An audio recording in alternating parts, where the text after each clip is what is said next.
That brings us to point number 3.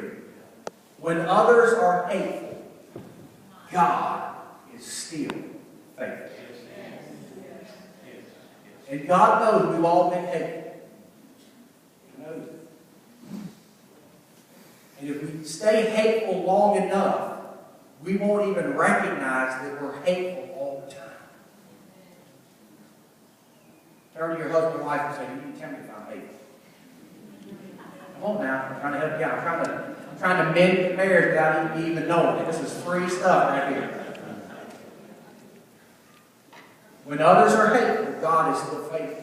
When others are hateful to us, we have a tendency to hold it against them. And that can allow it to turn into unforgiveness. And God will not, God cannot move us forward in Him with unforgiveness in our hearts. Unforgiveness is the poison that we drink, hoping that the other person will die. It is like a prison that we build for our offender, and we end up locked in it ourselves. Luke 6:37 says, "Forgive, and you shall be forgiven." In Psalm 57, back to that Psalm that David wrote, verse 4, he said, "My soul is among lions, and I lie even among them that are set on fire, even the sons of men, whose teeth are spears and arrows, and their tongue are a sharp sword." David felt pursued and pressured. He felt hounded and harassed. He felt wounded and weakened. And he felt tripped up and trapped in a cave. And when your back is pressed up against the wall, how do you describe the Lord? How do you express the Lord to others?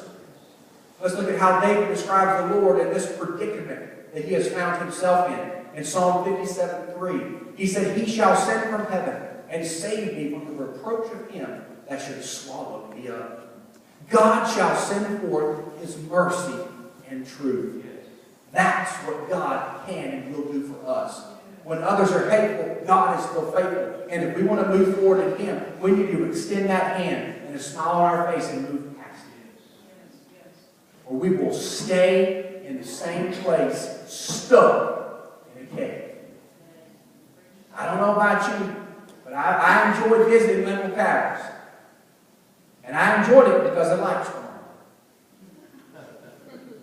Because you might remember when the little person walked you through, they said, if we cut the lights off, in a matter of minutes, you would be covered in cave crickets and spiders. Those aren't the normal crickets. That's them weird, mutated looking things. Got them big legs that come up and back, and they're like, what is that? Yeah. How would you like to have them crawling all over you? When we harbor and keep hate and unforgiveness in our heart, we stay stuck in the cave. It's like going to mental caverns and flipping the light on. Saying, y'all go on, I'm going to hang out back here. I'm going to wait around that little creek and try to catch one of them blind traps because they can't see it coming. Number 4, don't cave in. Don't cave in. 2 teenage boys got lost some years back in the caverns. Light went out, fire went out, and they were lost. They found their way to the water, and they followed the water and made their way out. Now they suffered from some hypothermia, because it's constant every the water's water. God doesn't want us stuck in the cave. He doesn't want us to cave in. But if we choose to stay in the cave, we tie God's hand and say, God, I'm just going to stay right here because I think it's kind of cozy in here. I kind of like snacking on these cave crickets and spiders every now and then. Maybe you like to eat some of those chocolate-covered crickets. I don't know. I don't, because that's not a southern thing to me. I'll take some sweet tea, some barbecue, and some calabash shrimp fried if you don't mind. With some hush puppies on the side and a baked potato. Amen. Refill. Cheesecake, banana pudding. Woo! I don't want to eat chocolate dipped cave crickets. But some of us, when we keep that in here, that becomes our source of food. It's hard sometimes when we get in that lonely, dark place to not just throw in the white towel and surrender and cave in. Because quitting is easy. Surrendering is easy. Giving up is easy. Caving in is easy. Because fighting takes heart.